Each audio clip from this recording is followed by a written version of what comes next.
గ్రామీణ ప్రాంతాల్లోని యువతకు ఉద్యోగాలు కల్పించేందుకు రీడ్స్ సంస్థ రాష్ట్ర ప్రభుత్వంతో కలిసి పనిచేయడం ముందుకు సంతోషంగా ఉందన్నారు మంత్రి సీతక్క.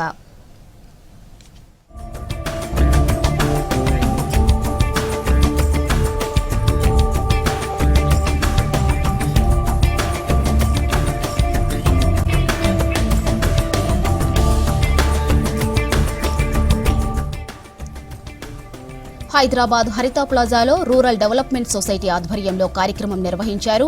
ఇంటర్నేషనల్ ఇన్నోవేషన్ ఛాలెంజ్ పోస్టర్ను సంస్థ ప్రతినిధులతో కలిసి లాంచ్ చేశారు మంత్రి సీతక్క. రీడ్స్ సంస్థ సలహాలు సూచనలు రాష్ట్రంలో అమలు చేసేందుకు ప్రయత్నం చేస్తున్నామని తెలిపారు ఎమ్మెల్యే గడ్డం వినోద్. దేశం మరింత అభివృద్ధి చెందాలంటే విద్య, ఆరోగ్యంతో పాటు మౌలిక సదుపాయాలు కల్పించాలన్నారు రీడ్స్ సంస్థ సెక్రటరీ రవిరెడ్డి. ఈ కార్యక్రమంలో మంత్రి సీతక్క, ఎమ్మెల్యే గడ్డం వినోద్, మాజీ ఐఏఎస్లు, ఉన్నతాధికారులు పాల్గొన్నారు. ఐఏఎస్లు తర్వాత వివిధ దేశాలలో రాష్ట్రాల్లో పనిచేసినటువంటి అనుభవజ్ఞులందరూ కూడా ఈరోజు వాళ్ళ యొక్క ప్రోగ్రాం లాంచ్ చేయడం కోసం నన్ను ఆహ్వానించడం జరిగింది. రీడ్ సంస్థతో కలిసి ఇక్కడ ఉన్నటువంటి మన ప్రభుత్వం కూడా వాళ్ళ అనుభవాలను, వాళ్ళ ఇన్నోవేషన్స్ను, వాళ్ళ అబ్జర్వేషన్స్ తీసుకొని మన రూరల్ డెవలప్మెంట్లో ఖచ్చితంగా సమ్మిళితం చేసుకొని ముందుకెళ్తాం.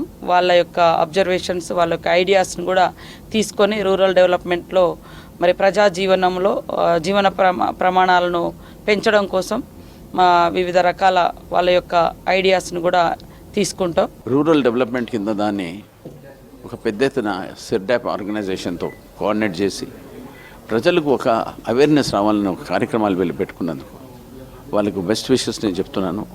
ఎందుకంటే it is a slow process, కానీ జనాలకు అర్థం కానికి కొంచెం టైం పడుతుంది. ఎందుకంటే it is related to sanitation, hygiene, water, అన్నీ 3 or 4 సబ్జెక్ట్స్ ఉన్నాయి, కొంచెం కాంప్లికేటెడ్గా ఉన్నాయి.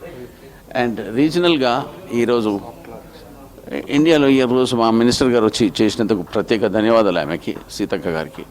మేము రిక్వెస్ట్ చేసినందుకు వచ్చి లాంచ్ చేసినందుకు ఏంటంటే ఇది ప్రజలకు కూడా ఈ message will give a good moral boosting and best of luck. READS CIRDAP ఒక ఇంటర్ గవర్నమెంటల్ ఆర్గనైజేషన్, ఒక 15 కంట్రీస్లో రూరల్ డెవలప్మెంట్ మీద వర్క్ చేస్తున్నాము. రీడ్స్ వెరీ రినౌండ్ ఎన్జిఓ, ఇండియాలో వర్క్ చేస్తున్నారు. మనం కలిసి ఈ రూరల్ ఇన్నోవేషన్ ఛాలెంజ్ అంతా కండక్ట్ చేస్తున్నాము. వేరే కంట్రీస్లో రూరల్ డెవలప్మెంట్లో కొత్త ఐడియాస్ ఉన్నాయి. ఆ ఐడియాస్ అన్నీ ఒక ప్లాట్ఫామ్కి తీసుకురావాలా. తర్వాత ఎక్కడ సిమిలర్ ప్రాబ్లమ్స్ ఉన్నాయి అక్కడ ఈ సొల్యూషన్స్ కస్టమైజ్ చేసి, మేడం చెప్పినలాగా అది కస్టమైజ్ చేసి ఎట్లా ప్రాబ్లమ్ సాల్వ్ చేయొచ్చు అన్నది ఒకటే క్రైటీరియా. మనకు లెస్ రిసోర్సెస్, లెస్ టైంలో ఎక్కువ మంది మీద ఎక్కువ ఇంపాక్ట్ ఎట్లా చేయొచ్చు అట్లా ఐడియానా మనం చూస్తున్నాము.